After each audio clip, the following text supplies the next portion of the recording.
Silne ovplyvnený katolíckou výchovou alebo prísny ateista? Náboženská dilema, ktorá sa môže vynoriť v súvislosti s prihláškou Roberta Fica do komunistickej strany Československa. Tu dnes zverejnil denník SME.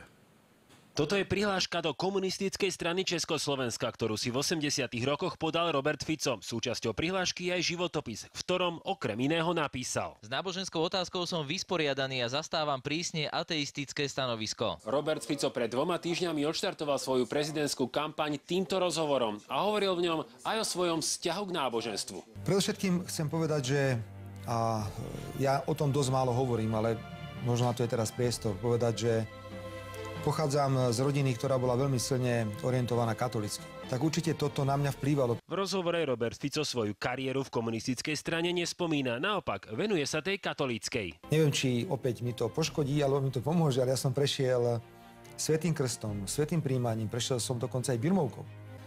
Takže keby som si dnes mal urobiť nejakých profil vo vzťahu ku katolíckej cirkvi, možno by som vyšiel lepšie ako ktorýkoľvek poslanec za KDH. Predsedu vlády Roberta Fica sme našli tu v Topolčanoch, kde otváral zrekonštruovanú hasičskú stanicu. Ako každé iné dieťa na dedine, aj ja som absolvoval ako dieťa.